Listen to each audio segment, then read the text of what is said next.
Hello and welcome back to my channel. Today I'll be talking about another book that I love. There will be some spoilers for this book, so if you're currently reading it, turn it off. And it is Wuthering Heights by Emily Brontë. Now, I love this book. It is dark and tragic. A lot of people say it's a love story, and I wouldn't 100% agree with people. To me, it is more a book about obsession. Cathy and Heathcliff are obsessed with one another. They feel they have a right to each other, and they go on spoiling the other one's lives. Because Cathy marries someone else, and then Heathcliff marries someone else, and then they both have children who end up getting married, but then Cathy's daughter marries her brother's son. It's very incestuous, actually. The end is a bit of an anticlimax after the beginning and the middle. There's this big build-up about Cathy and Heathcliff, and you learn how tragic Heathcliff's life is and how awful he is to Cathy, and Cathy is just as bad to him, and then they're all in love, and then they're not in love, and then she dies. So then it's like, oh, she's dead in the middle of the book. Fair enough, what's going to happen? So then it is about Cathy's daughter and Heathcliff's son, and to me, at the end, it's just a little bit, it leaves you a little bit, like you kind of lose interest because you really grip onto the Cathy and Heathcliff story, and then so Heathcliff is still alive near the end, but he's not really mentioned. He just goes away, and you don't have any connection to these new characters. But then Heathcliff's back, and then it's like, oh, Heathcliff's back, oh, he's dead.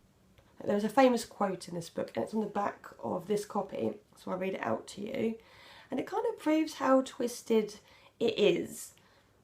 And the quote goes, "May you not rest as long as I am living. You said I killed you, haunt me then."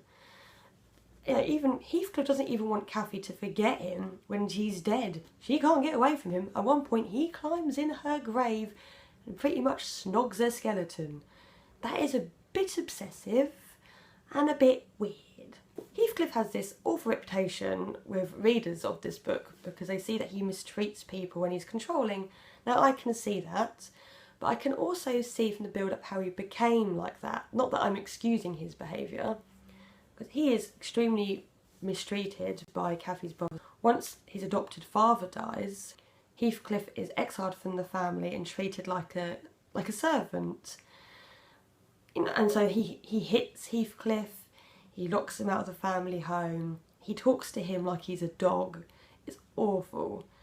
And like, Cathy is really the only one who shows him a bit of love. That's why I think he fell in love with her. And then she goes away because she gets hurt and stays with Edgar Linton, who is her future husband. And he is a complete wet lettuce. He needs a slap round the face, I'm telling you. But Cathy, to me, she is just as bad as Heathcliff. She is a terrible, awful person. She is a cow. She says things like, "I'll learn to love Linton, and I'll be so rich and so amazing, everybody will worship me." So she marries him for the wrong reasons because he is well-to-do and she wants a good name for herself, and Heathcliff has nothing. When he marries Edgar's sister, because Heathcliff makes a fortune for himself, she's all like, "I want Heathcliff back," and Cathy suddenly wants Heathcliff all to herself. But then she also wants to keep Edgar around. She wants, you know, these two men, and she plays them off against each other, and they're both totally in love with her. I personally don't see why. Love is blind, is it not?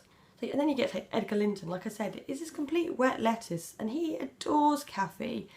I think, if anything, he is the victim in this book, because he would do anything for her. He nurses her, like when she goes crazy, he nurses her. Oh, and then, say, Linton's sister, Isabella, I do feel sorry for her, but she's also very irritating. And her son with Heathcliff, who she calls Linton after her brother's name because he's very imaginative.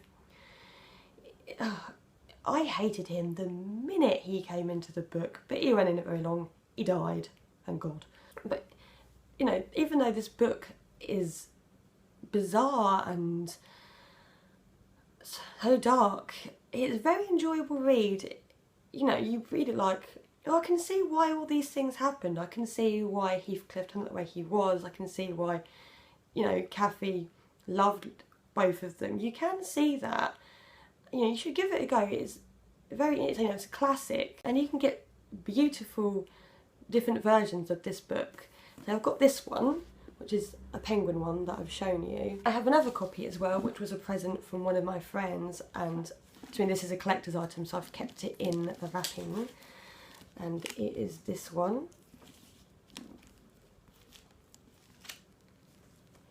And this has another famous quote on the back. I'll read that out to you. "Be with me always, take any form, drive me mad, only do not leave me in this abyss where I cannot find you." That is such a powerful quote. So I do love this book, even though I ranted about Cathy and Heathcliff. I do like it, even though none of the characters are likeable, you do get attached to them in a very strange way. It is definitely worth a read. Oh, it's lovely. Thank you very much, and if you enjoyed this video, feel free to leave a comment below. Give me a thumbs up, hopefully not a thumbs down, and I will see you again. Thank you very much. Bye!